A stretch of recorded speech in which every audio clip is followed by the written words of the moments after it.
আমাদের মানে পূর্ব ঘোষিত সিদ্ধান্ত অনুযায়ী আজকে আমরা ঢাকা কলেজের হলগুলোতে যে সন্ত্রাসী কার্যক্রম এতদিন ১৬ বছর যাবৎ যে চলে আসছিল সেগুলো আমরা রেড দিয়ে চার্জ করে যে সন্ত্রাসী কার্যক্রমগুলো বিভিন্ন অস্ত্র, দেশীয় অস্ত্র, আগ্নেয়াস্ত্র এইসব অস্ত্রের মাধ্যমে পরিচালিত হয়ে আসছে সেগুলো উদ্ধার করার জন্য আজকে আমরা সাধারণ শিক্ষার্থীদের ডাকছি এবং আমরা সমন্বয়ক প্যানেলে যারা আছি শিক্ষকদের সহযোগিতা নিয়ে আজকের এই অভিযানটা পরিচালনা করেছি।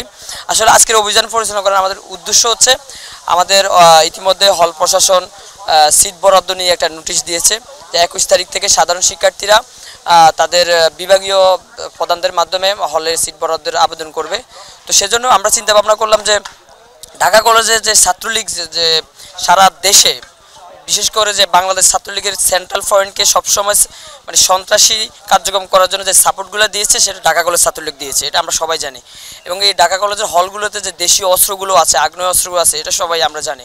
কারণ আমরা ক্যাম্পাসে হলে না থাকতে পারলেও কিন্তু আমরা জানতাম, কারণ ১৮ সালে কোটা সংস্কার আন্দোলন, নিরাপদ সড়ক আন্দোলন, হাপ্পাস আন্দোলন, প্রত্যেকটা যৌক্তিক আন্দোলনে এই ঢাকা কলেজের সন্ত্রাসীরা দেশীয় অস্ত্র, আগ্নেয়াস্ত্র এবং আপনার হকি স্টিক, লাঠি সোটা এগুলো নিয়ে সবসময় তারা আক্রমণ করতো।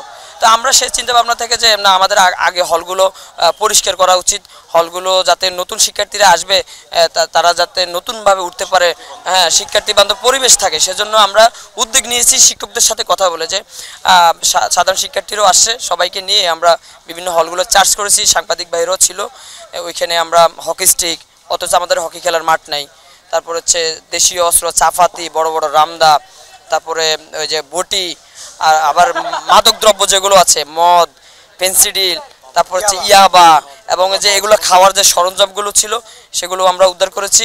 আপনারা দেখেছেন আমরা ইতিমধ্যে সেগুলো আবার ধ্বংস করার জন্য আমাদের প্রক্রিয়া চলতেছে।